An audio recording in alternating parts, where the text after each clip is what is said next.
دھیان اپنے چادر کی طرف ادھر ادھر دھیان ہے، کوئی پتہ نہیں کہ نماز کے اندر کھڑے ہوئے ہیں، یہ بھی غفلت ہے۔ پھر نماز کے اندر جمائیاں آئی جا رہی ہیں آپ کو، وہ بھی غفلت ہے، وہ بھی غفلت کی نشانی ہے، ٹھیک ہے؟ تو یہ جو ہے نا، یہ ساری غفلت کے اندر شمار ہوتا ہے۔ اور اس کو، یہ جو نماز ہم پڑھتے ہیں نا اس طرح کی، تو یہ صفت بتائی گئی ہے منافقین کی، ان کے بارے میں بتایا گیا، ان کی نشانی ہے کہ وہ جب نماز کے لیے اٹھتے ہیں تو کیسے اٹھتے ہیں؟ قسمساتے ہوئے اٹھتے ہیں۔ وہ کہتے ہیں ابھی نہ ہی پڑھنی پڑے، شاید امی کو بھول ہی جائے کہ میں نے نماز پڑھنی ہے نا، ورنہ امی پیچھے پڑھی رہیں گی، پڑھ لو پڑھ لو پڑھ لو، ٹھیک ہے؟ تو یہ جو ہے نا منافق کی نماز ہوتی ہے، اور کہ جو بڑی مشکل سے اٹھ کے نماز پڑھتا ہے۔ اچھا، نماز میں دوسری چیزوں کا خیال بھی آ جاتا ہے بعض اوقات، لیکن کبھی کبھی دوسری چیزوں کا خیال آنا اور بات ہے، لیکن ہر وقت کبھی خیال ہونا ہی نہ کہ نماز پڑھ رہے ہیں، یہ بالکل الگ بات ہے۔ یعنی آپ صحیح نماز پڑھ رہے تھے، بالکل صحیح تھا آپ کا دھیان اللہ کی طرف، لیکن یکدم کوئی خیال آ گیا یا کوئی آواز ایسی آ گئی یا کچھ، تو وہ تو اور بات ہے۔ لیکن ہم پوری نماز میں وضو سے لے کے پوری نماز بھی پڑھ لی، کوئی پتہ ہی نہیں چلا ہمیں کہ کیا ہم نے پڑھا، یہ غفلت ہے، یہ کوئی نماز نہیں ہے۔ کوشش کر کے نماز کو ٹھیک کریں، کہ سوچا کریں کہ اب میں وضو کرنے جا رہی ہوں اور میرا کتنا اعلیٰ کام کرنے جا رہی ہوں، تو پھر انشاءاللہ آپ کی نماز بہتر ہو جائے گی۔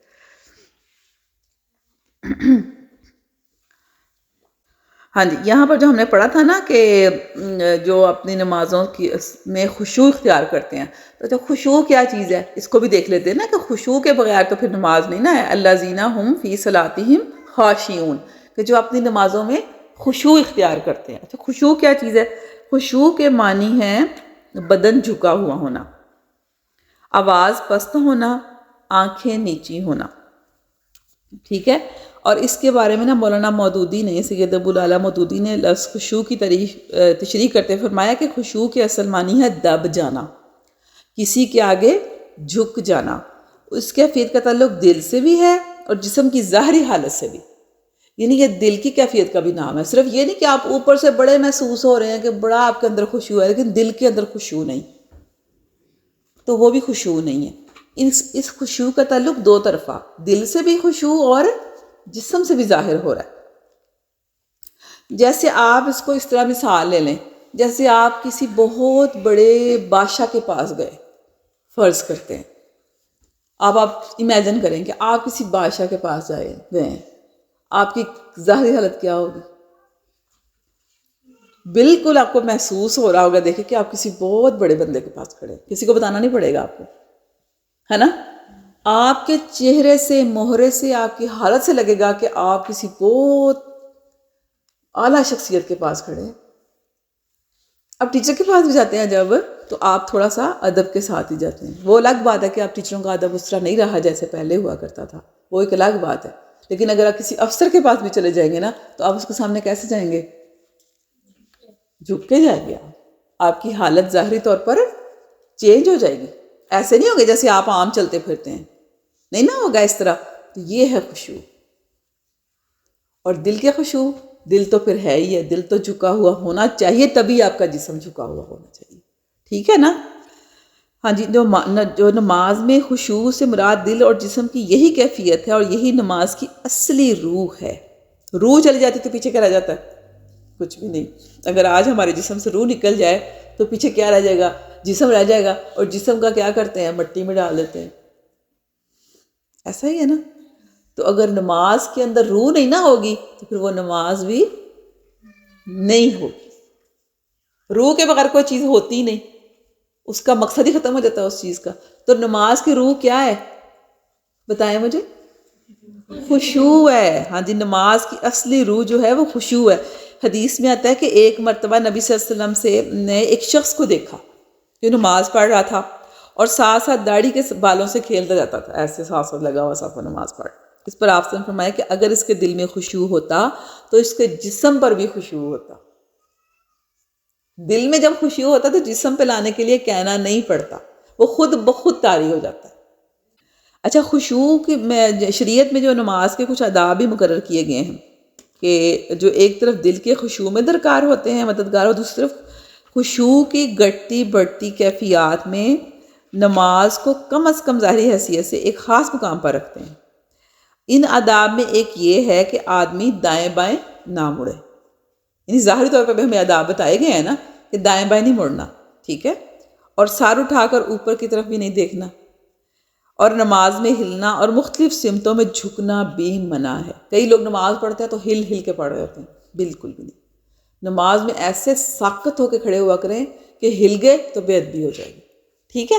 نماز میں ہلنا بالکل بھی نہیں چاہیے، کپڑوں کو بار بار سمیٹنا یا ان کو جھاڑنا یا ان سے شغل کرنا بھی ممنوع ہے۔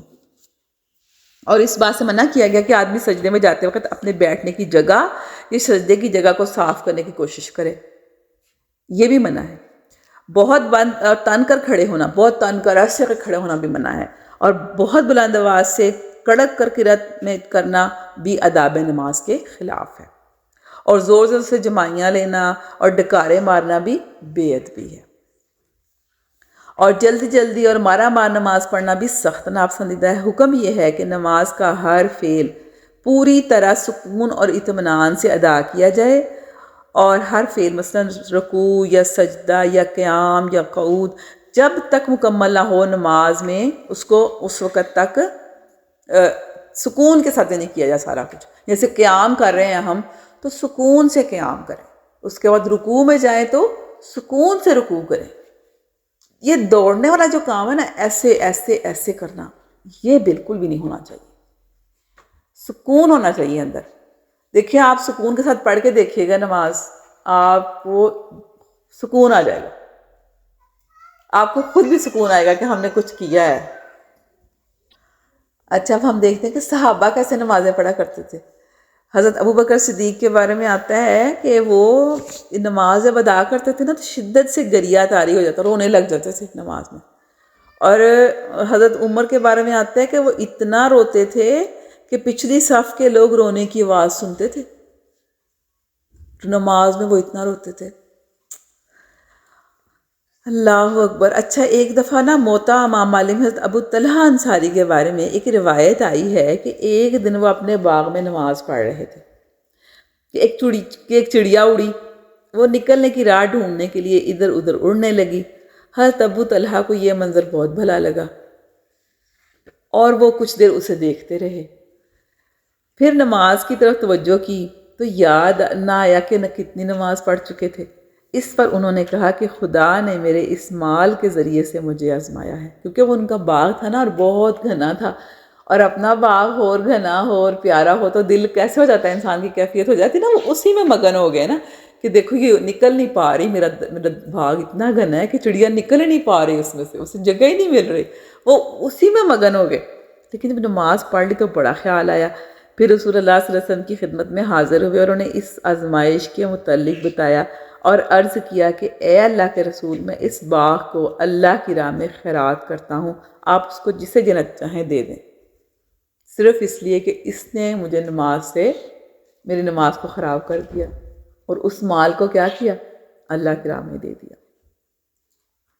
اور حضرت علی بن ابی طالب کے پوتے حضرت زین العابدین کی نماز میں خشوع کا یہ عالم ہوتا تھا کہ جب آپ نماز کے لیے کھڑے ہوتے تو سارے بدن پر لرزہ طاری ہو جاتا تھا۔ لوگوں نے آپ سے پوچھا کہ آپ کو کیا ہو جاتا ہے، تو فرمایا تم لوگ کیا جانو کہ میں کس کے حضور کھڑا ہوتا ہوں اور کس سے سرگوشی کرتا ہوں۔ یہ احساس کی بات ہے، احساس ہی نہیں ہوتا ہمیں کہ ہم کس کے آگے کھڑے ہوئے ہیں۔ کتنا اہم ٹائم ہے جو ہم ایسے ویسٹ کر دیتے ہیں، کھڑے بھی ہوتے ہیں اور فائدہ بھی کوئی نہیں اٹھاتے۔ ایک بزرگ تھے تو انہوں نے حضرت حاتم بن اسم سے پوچھا کہ آپ نماز کس طرح پڑھتے ہیں، تو انہوں نے بتایا کہ جب نماز کا وقت آتا ہے تو پہلے نہایت اطمینان سے اچھی طرح وضو کرتا ہوں، ٹھیک ہے، آپ اسٹیپس کو دیکھتے جائیں، پھر آپ بھی اپنے ذہن میں نا جب بھی نماز پڑھیں گے نا تو ان چیزوں کو یاد رکھیے گا۔ پہلے اطمینان سے اچھی طرح وضو کرتا ہوں اور نہایت اہتمام سے کھڑا ہوتا ہوں کہ گویا بیت اللہ میرے منہ کے سامنے ہے، یعنی اللہ کا گھر سامنے ہے، اور مقام ابراہیم میرے دونوں ابروؤں کے درمیان ہے، اور میرا پاؤں پل صراط پہ ہے۔ امیجینیشن دیکھیں ذرا، میرا پاؤں پل صراط پہ ہے، یہ جو تلوار سے زیادہ باریک ہے. پتہ ہے نا آپ کو پل صراط کے بارے میں، کہ جو تلوار سے زیادہ تیز ہے اور بال سے زیادہ باریک ہے. تو کہتے ہیں مجھے لگتا ہے کہ میرا پاؤں اس کے اوپر ہے، اور بہشت یا جنت میرے دائیں جانب اور دوزخ میرے بائیں جانب ہے، اور موت میرے پیچھے کھڑی ہے، اور میں یہ سمجھتا ہوں کہ یہ میری آخری نماز ہے، پھر شاید کوئی نماز میسر نہ ہو. دل کو اللہ کے سپرد کرتا ہوں، اس کے بعد نہایت عاجزی سے اللہ اکبر کہتا ہوں، نہایت عاجزی سے رکوع کرتا ہوں، نہایت کے ساتھ سجدہ کرتا ہوں، اور نہایت حلم کے ساتھ تعوذ کرتا ہوں، اور شکر کے ساتھ سلام پھیرتا ہوں. اس طرح اللہ کی رحمت سے اپنی نماز کے قبول ہونے کی امید رکھتا ہوں، اور یہ خوف رکھتا ہوں کہ کہیں یہ میرے اعمال رد نہ ہو جائیں. اس طرح کی اگر نماز پڑھی جائے تو کتنی زیادہ امید ہے کہ وہ قبول ہو جائے گی، ہے نا. لیکن ساتھ بھی ان کو یہ بھی ہے کہ کہیں رد بھی نہ ہو جائے. اتنی اچھی نماز پڑھ کے بھی وہ یہ سمجھتے ہیں کہ رد نہ ہو جائے. اس سے میں یہ بات بھی سمجھ میں آتی ہے کہ اب جتنی بھی اچھی نماز پڑھ لیں نا، اس کے قبول ہونے یا نہ ہونے کا جو فکر ہے نا وہ ہمیں ہونی چاہیے. یہ نہیں ہونی چاہیے کہ ہم نے بہت اچھی پڑھ لی تو اب تو قبول ہی قبول ہے. یہ تو کسی کام کے بعد بھی نہیں آپ کو کہنا چاہیے. ہر کام کے بعد یہ فکر ہونی چاہیے کہ قبول ہو جائے. کیونکہ آپ کو پتا کہ حضرت ابراہیم علیہ السلام، حضرت اسماعیل علیہ السلام خانہ کعبہ بنا رہے تھے نا، دیواریں بنا رہے تھے، تو کیا دعا کر رہے تھے؟ ربنا تقبل منا انک انت السمیع العلیم، کہ اے ہمارا تو ہم سے قبول کر لینا. اتنا بڑا کام کرنے کے باوجود ہمارے جیسا ہوتا ہے تو لو جی اتنا بڑا کام کیا تو قبول کیسے نہیں ہوگا بھلا، ہے نا. بھلا ایسے ہی کہتے ہیں نا، ہم تھوڑا سا بھی کچھ کرتے ہیں تو میں تو اتنا مار لیا، یہ کیسے قبول نہیں ہوگا. تو جب بھی کوئی کام کریں تو اس کے قبول ہونے کی بھی فکر کرنی چاہیے، ہے نا. ان کو کتنی قبول ہونے کی فکر تھی. یعنی نماز میں خشوع پیدا کرنے کے لیے یہ بہترین آپ کے پاس ایک چیز آ گئی ہے کہ آپ سب سے پہلے جب وضو کرنے جا رہے ہیں نا، تو آپ سب سے پہلے اپنے آپ کو ہر چیز سے نا ذہن کو جھٹک لیں کہ میں کہاں جا رہا ہوں، کہاں جا رہی ہوں، کہاں جا رہی ہوں. ہاں، وضو کرنے جا رہی ہوں. اس سے کیا ہوگا؟ میرے گناہ صاف ہو جائیں گے، ہے نا. وضو کرنے سے کیا ہوتے ہیں؟ گناہ دھل جاتے ہیں، اور گناہ دھلیں گے صاف ستھری ہو کے میں اللہ کے سامنے میں نے حاضری دینی ہے. بہت بڑا مالک ہے، بہت بڑا بادشاہ ہے، بہت بڑا وہ مطلب اس کی شان بہت اعلیٰ ہے جس کے سامنے میں جا رہی ہوں. تو پھر کیا ہوگا؟ کیفیت بدل جائے گی. جب کیفیت بدلے گی تو پھر آپ کے جسم پر بھی وہ اس کے اثرات ہو جائیں گے، ٹھیک ہے نا. پھر آپ کی پوری نماز بدل جائے گی. پھر نماز کو آپ سکون سے پڑھیں گے. اور ایک اور بہت کام ہمیں کرنا چاہیے، وہ یہ کہ نماز کا ہمیں مطلب پتہ ہونا چاہیے. اللہ اکبر کا کیا مطلب ہے؟ اللہ سب سے بڑا ہے. پھر اس کے بعد ہم کیا پڑھتے ہیں؟ ثنا پڑھتے ہیں، سبحانک اللہم و بحمدک. اس کا مطلب بتانا چاہیے اتنی بڑی چیز ہے جو ہم اللہ کے سامنے کھڑے ہو کے کہہ رہے ہیں. اس کی شان بیان کرتے ہیں، اس کی پاکی بیان کر رہے ہوتے ہیں کھڑے ہو کے. پھر اس کے بعد سورہ فاتحہ ہے. اب سورہ فاتحہ کا ترجمہ پتہ ہو اور اس کی گہرائی کا ہمیں پتہ ہو تو ہمیں پتہ ہو کہ ہم اللہ کے سامنے کھڑے ہو کے کیا کہہ رہے ہیں، اللہ سے ہم کیا مانگ رہے ہیں. پھر کوئی سورت پڑھیں گے، اس کا مطلب پتہ ہونا چاہیے. جب ہم رکوع میں جاتے ہیں، جو تو ہم تسبیح کرتے ہیں، اس تسبیح کا مطلب پتہ ہوگا تو ہمیں احساس ہوگا نا کہ ہم کیا پڑھ رہے ہیں. ہمیں دل پہ اس کا اثر فیل ہوگا کہ ہمارے جسم پہ، کہ ہمارے اخلاق کے اوپر. ایسا ہی ہے نا. اسی طرح ساری نماز ہے، مطلب پتہ ہوگا تو ہم زیادہ اچھے طریقے سے اس کے اندر اپنے آپ کو انوالو کر لیں گے. اچھا، ایک اور بہت زبردست دیکھیں بات ہے کہ حضرت حذیفہ نے ایک شخص کو دیکھا جو نماز پڑھتے ہوئے اس میں کمی کر رہا تھا، یعنی جلدی جلدی پڑھ رہا تھا. حضرت حذیفہ نے پوچھا کہ تو کب سے ایسی نماز پڑھ رہا ہے؟ اس نے کہا 40 سال سے. حضرت حذیفہ نے فرمایا کہ تو نے 40 سال سے نماز ہی نہیں پڑھی، اور اگر تو ایسی ہی نماز پڑھتے پڑھتے مر گیا تو محمد صلی اللہ علیہ وسلم کے دین پر نہیں بلکہ کسی اور دین پر مرے گا. اتنی خطرناک بات ہے. ایک اور حدیث میں نے پڑھی تھی کہ ایک بندہ 60 سال کا ہو گیا اور وہ 60 سال وہ ایسی نمازیں پڑھتا رہا جس میں کوئی وہ اس کا دھیان ہی نہیں تھا، صحیح سے اس نے نماز ہی نہیں پڑھی، رکوع سجدہ اطمینان سے کیا ہی نہیں، تو اس کی کوئی نماز نہیں ہے. کتنی خطرناک بات ہے، استغفر اللہ. ہم لوگوں نے نماز کو نا ایسے سمجھ لیا جیسے بس روٹین کا ایک کام ہے نا، جو لوگ پڑھتے ہیں وہ بھی روٹین سے ہی پڑھ رہے ہوتے ہیں کہ چلو جی نماز کا ٹائم ہو گیا، پڑھ لو فٹافٹ، ادھر ادھر دھیان کہاں ہے، وہ ہے، چلو فٹافٹ ٹھونگے ٹھونگے مارے اور نماز پڑھ کے چلے گئے. تو یہ روٹین کا کام نہیں ہے، اس کو پوری دل کی کیفیت کے ساتھ پڑھنا پڑے گا ہمیں، پورے خشوع اور خضوع کے ساتھ. اور اس کی محافظت کیا ہے کہ اس کو وقت کی پابندی کے ساتھ پڑھا جائے. اور اس کے جو شرائط ہیں، اس کے میں آپ کے کپڑے پاک ہونے چاہیے، آپ کی پوری طہارت ہونی چاہیے، وضو ٹھیک طرح سے ہوا ہونا چاہیے، رکوع سجدہ صحیح ہونا چاہیے، وقت ٹھیک ہونا چاہیے. ٹھیک ہے، یہ ساری چیزیں اس کے اندر شامل ہیں. آپ کی جگہ جہاں آپ نماز پڑھ رہے ہیں وہ پاک ہونے چاہیے. اور اس کے بعد آپ نے اس کی نماز کی حفاظت بھی کرنی ہے کہ اس کو گناہوں سے خراب نہیں کرنا. پھر کہ میں نے ایک نماز پڑھ لی، اس کا مطلب یہ نہیں کہ میں جو مرضی کرتی پھروں. نماز کے بعد اپنی نظروں کی حفاظت کرنی ہے، اپنے کانوں کی حفاظت کرنی ہے، اپنے ہاتھوں کی حفاظت کرنی ہے، اپنے ذہن میں آنے والے خیالات کی حفاظت کرنی ہے. ٹھیک ہے، کیونکہ ان الصلاۃ تنہا عن الفحشاء والمنکر، نماز کیا کرتی ہے؟ برائی اور بے حیائی سے روکتی ہے. اگر ہماری نماز نے ہمیں برائی اور بے حیائی سے نہیں روکا، اس کا کیا مطلب ہے؟ کہ ہماری نماز قبول نہیں ہے.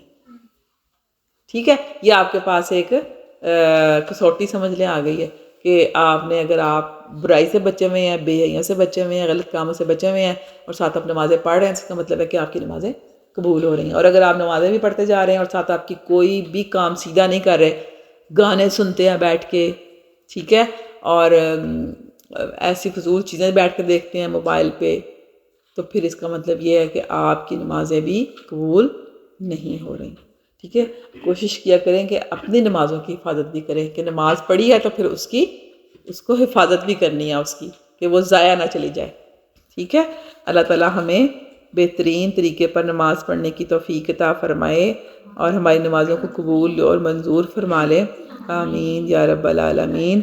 ربنا تقبل منا انک انت السمیع العلیم وتب علینا انک انت التواب الرحیم.